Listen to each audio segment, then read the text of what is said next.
జీ5 ఉండగా మీ favourite TV shows ని మీరు అస్సలు మిస్ అవ్వలేరు. Complete free. ఏంటి అమ్మ కూతుళ్ళిద్దరు ఇక్కడికి తయారయ్యారు?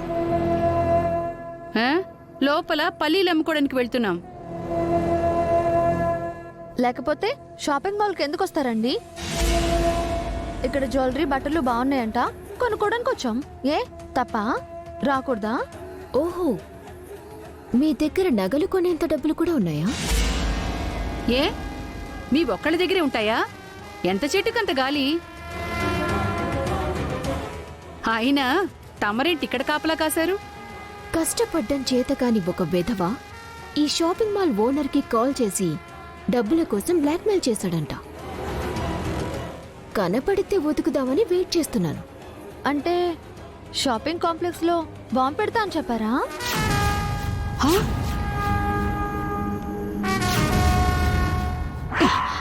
ఏంటి పిచ్చివాకుడు, నోరు ముయ్.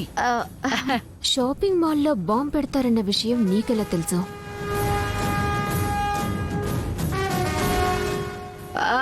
అంటే షాపింగ్ కాంప్లెక్స్లకి, బస్టాండ్లకి, రైల్వే స్టేషన్లకి ఇలాంటి బాంబు బెదిరింపులే వస్తాయి కదా, ఆ ఉద్దేశంతోనే అంది, అంతే కదా? పదవేనట్టు పదో.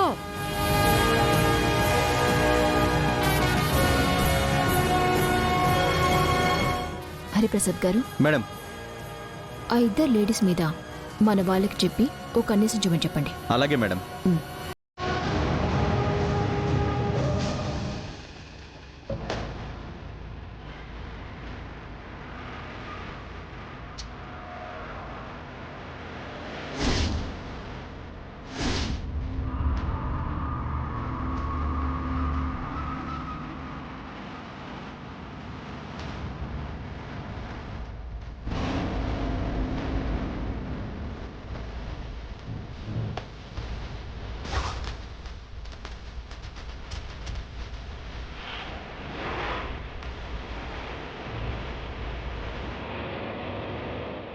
ఆ రేట్ వస్తుంది భయ్యా, ఇయ్యాను భయ్యా.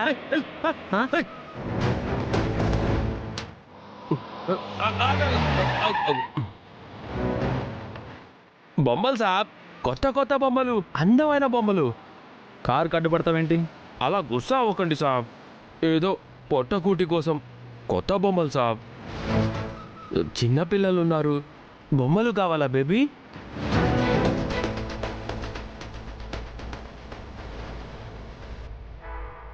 నాన్నగారు, బొమ్మలు బాగున్నాయండి. అవును, తీసుకోండి సాబ్. ఏ మాకు రోడ్డు మీద బొమ్మలు అవసరం లేదు, కావాలంటే షాప్లో కొనుక్కుంటాం, వెళ్ళవయ్యా. అవన్నీ చీప్ క్వాలిటీ. కాదు మేడం, ఇవి బొమ్మల షాప్లో అయితే 1000 రూపాయలు చెప్తారు. మేము ముంబై నుంచి హోల్సేల్గా తెప్పిస్తాం, అందుకే హాఫ్ రేట్కే ఇస్తాం. తీసుకోండి మేడం. తీసుకున్నాను నాన్నగారు. పూజ, నాకు ఆ బొమ్మ నచ్చింది. కాదనకండి సాబ్, తీసుకోండి సాబ్. ఒక్కసారి నా దగ్గర బొమ్మ కొన్న తరువాత ఇక బొమ్మలు కొనే అవకాశమే రాదు. ఏంటి?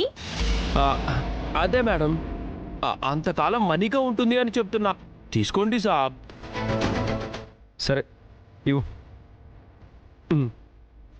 నువ్వు చిన్న బేటి చిన్న బొమ్మ, నువ్వు పెద్ద బేటి పెద్ద బొమ్మ తెస్తా.